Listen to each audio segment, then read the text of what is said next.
3 सालों की मेहनत के बाद अबू धाबी में इंजीनियर्स और आर्किटेक्ट्स एक ऐसी बिल्डिंग का स्ट्रक्चर बना चुके थे जो किसी भी तरह मुमकिन नहीं था। ये कैपिटल गेट बिल्डिंग का स्ट्रक्चर था जिसको अबू धाबी के खलीफा बिन जायद अल नायान की खसूसी फरमाइश पर बनाया गया था। क्योंकि इस बिल्डिंग का लाखों टन वजन सिर्फ एक तरफ को झुका हुआ था, इसी वजह से इंजीनियर्स को ये खौफ था कि कैलकुलेशन से थोड़ा भी वजन बढ़ाया गया तो बिल्डिंग का ये स्ट्रक्चर एक ही पल में ढेर भी हो सकता है। यहाँ तक पहुँचने के लिए कंस्ट्रक्शन टीम ने जिन चैलेंजेस का सामना किया था वो शायद बुर्ज खलीफा की कंस्ट्रक्शन टीम ने भी नहीं किया होगा, क्योंकि कैपिटल गेट का डिजाइन एक ऐसा डिजाइन था जो फिजिक्स के लॉज को तोड़ने के बिल्कुल करीब करीब था। ऐन उस टाइम पर जब बिल्डिंग लॉन्च के लिए बिल्कुल तैयार थी, अबू धाबी के खलीफा की तरफ से कंस्ट्रक्शन टीम को एक पैगाम आया जिसमें उनका कहना था कि उनको इस बिल्डिंग के टॉप पर एक हेलीपैड भी चाहिए। ये मैसेज कंस्ट्रक्शन टीम के ऊपर पहाड़ बनकर गिरा, क्योंकि बिल्डिंग का लोड पहले ही अपनी एक्सट्रीम लिमिट पर था। ना ही हेलीपैड के लिए जगह छोड़ी गई थी, ना ही बिल्डिंग का डिजाइन इस चीज की परमिशन दे रहा था और ना ही इंजीनियर्स में शेख को मना करने की हिम्मत थी। तो अब सिर्फ एक ही सॉल्यूशन बचा था कि किसी भी सूरत में हेलीपैड को मुमकिन बनाया जाए। लेकिन मसला ये था, कैपिटल गेट अबू धाबी में मौजूद दुनिया की वाहिद ऐसी बिल्डिंग है जो इतनी ऊंची तो नहीं, लेकिन इसने आर्किटेक्चर के रूल्स को बाकायदा झंझोड़ दिया था। 524 फुट ऊंची इस बिल्डिंग का आधे से ज्यादा वजन एक तरफ को झुका हुआ है, लेकिन ये किसी गलती की वजह से नहीं बल्कि यही इसका डिजाइन था। क्योंकि कैपिटल गेट का झुकाव इटली के लीनिंग टावर ऑफ पीसा से भी 5 गुना ज्यादा है, इसी वजह से इसको Guinness book of world record भी मिल चुका है। लेकिन आखिर अबू धाबी के शेख को जरूरत क्या थी इतनी खतरनाक बिल्डिंग बनाने की? असल में दुनिया भर में एक के बाद एक यूनिक स्ट्रक्चर्स बनाने की रेस चली हुई है, जिसमें जीतेगा वही जो सबसे अलग और सबसे मुश्किल तरीन स्ट्रक्चर बनाएगा। इस रेस में हिस्सा लेने के लिए और दुनिया भर से टूरिज्म अट्रैक्ट करने के लिए 2007 में अबू धाबी के खलीफा बिन जायद अल नायान भी मैदान में उतर आए। उनका टारगेट ऊंची तरीन बिल्डिंग बनाने का नहीं, बल्कि उनको एक ऐसी बिल्डिंग बनानी थी जिसका डिजाइन देखने दुनिया भर से लोग आए, जिसको बनाने में ज्यादा वक्त भी ना लगे और जो फिजिक्स के लॉज को चैलेंज भी करे। इसी मकसद को पूरा करने के लिए खलीफा ने अपने कजन शेख सुल्तान को अपॉइंट कर दिया। ये टास्क मिलते ही शेख सुल्तान ने लंदन की टॉप आर्किटेक्चर फर्म RMJM से राब्ता किया और यही इस बिल्डिंग को बनाने का सबसे पहला अमल था।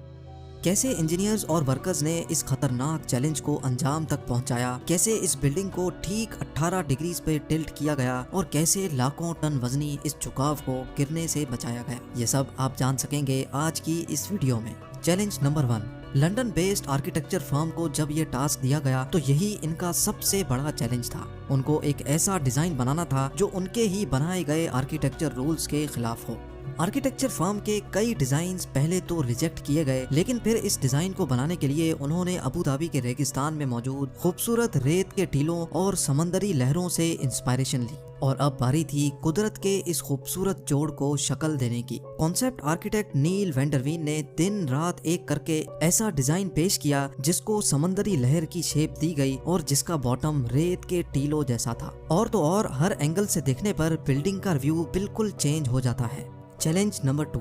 यह डिजाइन शेख सुल्तान को पसंद तो बहुत आया, लेकिन इसमें एक मसला था। जी हाँ, कैपिटल गेट के डिजाइन को रियलिटी बनाने के लिए एक्स्ट्रा ऑर्डिनरी इंजीनियरिंग चाहिए थी, क्योंकि डिजाइन के हिसाब से बिल्डिंग का टॉप उसके बॉटम से पूरे 108 फीट हटा हुआ था और जिसकी वजह से बेइंतहा फोर्सेस पैदा होंगी जो बिल्डिंग की फाउंडेशन को जमीन से ही उखाड़ देंगी। तो अब कंस्ट्रक्शन टीम के लिए ये चैलेंज था कि उनको एक ऐसी फाउंडेशन तैयार करनी थी जो झुकी हुई साइड के लाखों टन के वजन को आराम से झेल सके।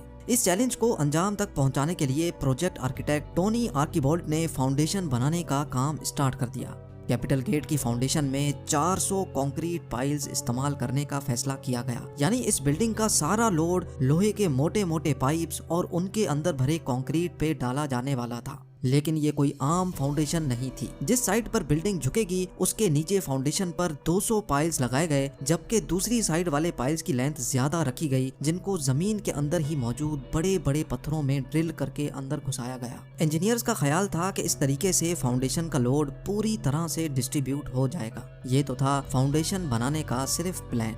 चैलेंज नंबर 3, कैपिटल गेट का डिजाइन भी तैयार था और अब इंजीनियर्स ने लीनिंग टावर का लोड डिस्ट्रीब्यूट करने के लिए एक एक्स्ट्रा ऑर्डिनरी फाउंडेशन का प्लान भी तैयार कर लिया था। अब टाइम था फाउंडेशन का काम स्टार्ट करने का। इस फाउंडेशन के लिए बहुत बड़े लेवल पे खुदाई की जरूरत थी और तकरीबन 9600 टन मिट्टी जमीन से निकालनी थी।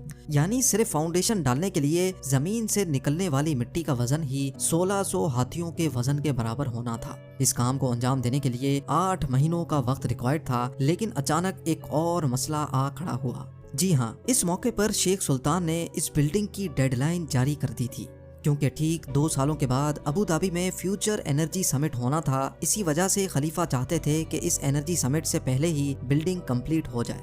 यानी अब इंजीनियर्स के पास सिर्फ 24 महीनों का वक्त था, जिसमें उनको फाउंडेशन भी डालनी थी, बिल्डिंग भी खड़ी करनी थी और इंटीरियर का काम भी कंप्लीट करना था। ये चैलेंज मिलते ही कंस्ट्रक्शन की पूरी टीम में एक अफरा तफरी सी मच गई थी, जिसकी वजह से उनको पूरा कंस्ट्रक्शन टाइम फ्रेम ही चेंज करना पड़ा। यानी जिस फाउंडेशन पे 8 महीनों का वक्त रिक्वायर्ड था, उसको दिन रात एक करके सिर्फ 3 महीनों में ही कंप्लीट कर लिया गया, क्योंकि इसके अलावा और कोई ऑप्शन भी नहीं था।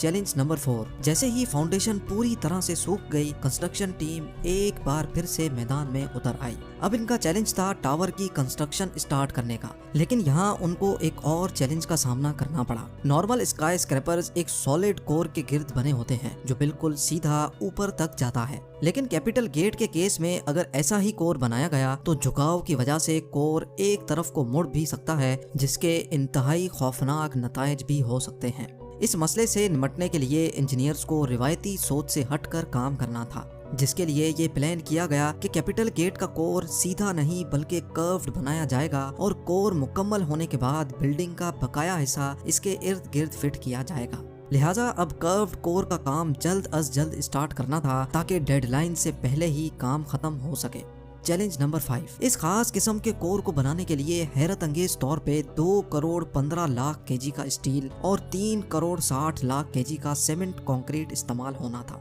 लेकिन अब यहाँ एक और मसले ने जन्म लिया। अबू धाबी की कड़कती गर्मी में दिन के टाइम पर पारा 50 डिग्री सेंटीग्रेड तक पहुँच जाता है। अगर कंक्रीट को इस गर्मी में डाला गया तो वक्त से पहले ही वो खुश्क हो जाएगा, जिसकी वजह से कोर में क्रैक्स पड़ने का खदशा था। लिहाजा अब कंस्ट्रक्शन टीम को एक ऐसा सॉल्यूशन सोचना था जिससे कंक्रीट डालते ही खुश्क ना हो। आखिरकार ये सोचा गया कि कंक्रीट बनाते वक्त जो पानी डाला जाएगा वो नॉर्मल टेम्परेचर का नहीं बल्कि ठंडा पानी होगा, और जिस वक्त कंक्रीट डाला जाएगा वो दिन का टाइम नहीं बल्कि रात का समय होगा, जब टेम्परेचर 30 डिग्री सेंटीग्रेड तक गिर जाता है।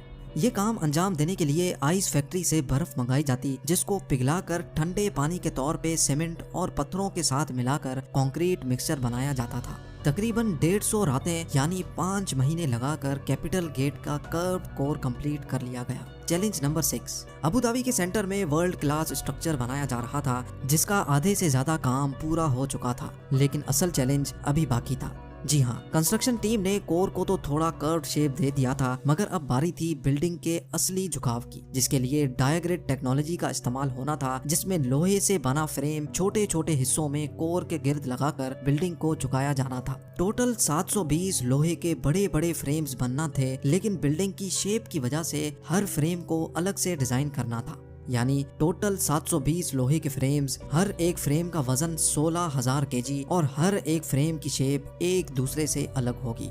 ये काम अंजाम देने के लिए शारजा की एक स्टील मैन्युफैक्चरिंग कंपनी को टास्क दिया गया। क्योंकि हर फ्रेम की शेप एक दूसरे से अलग थी, इसी वजह से पूरे 720 फ्रेम्स कंप्लीट करने में इनको 5 महीनों का वक्त लग गया। चैलेंज नंबर 7, आखिरकार वर्कर्स की अनथक मेहनत के नतीजे में कैपिटल गेट का डायग्रेड भी कंप्लीट हो गया और साथ साथ विंडो पैनल्स लगने का काम भी चलता रहा। अब बिल्डिंग में सिर्फ छोटे मोटे काम ही बाकी थे, जो शेख सुल्तान की दी गई डेडलाइन से पहले ही कंप्लीट हो जाने थे। बिल्डिंग अब हैंडओवर के बिल्कुल करीब ही थी कि अचानक अबू धाबी के खलीफा के ऑफिस से एक मैसेज आया, जिसमें उन्होंने कैपिटल गेट के टॉप पर एक हेलीपैड की फरमाइश कर दी। ये मैसेज कंस्ट्रक्शन टीम के ऊपर पहाड़ बनकर गिरा, क्योंकि फाउंडेशन से लेकर डायग्रेड तक सब कुछ कंप्लीट हो चुका था और कैपिटल गेट का सारा लोड पहले से कैलकुलेटेड था। यानी डिजाइन बनाते वक्त हेलीपैड और हेलीकॉप्टर का वजन शामिल नहीं किया गया था। यह मसला कैपिटल गेट की कंस्ट्रक्शन के दौरान खड़ा होने वाला सबसे बड़ा मसला साबित हुआ। लिहाजा अब फिनिशिंग का काम रोककर एक बार फिर से सारी स्ट्रक्चरल कैलकुलेशंस दोबारा की गई। कैलकुलेशंस के बाद ये नतीजा निकाला गया कि स्ट्रक्चर हेलीपैड का वजन तो बर्दाश्त कर लेगा, लेकिन स्ट्रक्चर का डिजाइन कुछ ऐसा है कि तेज हवा के मौसम में हेलीकॉप्टर बिल्डिंग पर लैंडिंग के दौरान क्रैश भी कर सकता है। लेकिन अब किसी भी सूरत में ये हेलीपैड बनाना था, क्योंकि अब ये शेख की फरमाइश थी। इसी मकसद के लिए लंदन में कैपिटल गेट के मॉडल को विंड टनल टेस्ट किया गया, जिसमें यह बात साबित हो गई कि तेज हवा में बिल्डिंग पर हेलीकॉप्टर की लैंडिंग खतरे से खाली नहीं होगी। विंड इंजीनियर लीगटन ऑरेलियस ने यह सजेशन दी कि अगर हेलीपैड के डिजाइन में चेंजेस की जाएं और हेलीपैड की ऊंचाई को 2 मीटर कम किया जाए तो ये मसला काफी हद तक कम हो सकता है। मॉडल में हेलीपैड का डिजाइन चेंज किया गया तो हैरत अंगेज तौर पे विंड इंजीनियर की सजेशन सच साबित हुई। ये खबर मिलते ही कैपिटल गेट पे हेलीपैड की कंस्ट्रक्शन स्टार्ट कर दी गई और बिल्डिंग को वक्त से पहले ही शेख सुल्तान के हैंडओवर कर दिया गया। कंस्ट्रक्शन टीम और वर्कर्स को सलाम है जिन्होंने अपनी काबिलियत से दुनिया का सबसे ऊंचा लीनिंग टावर बनाया।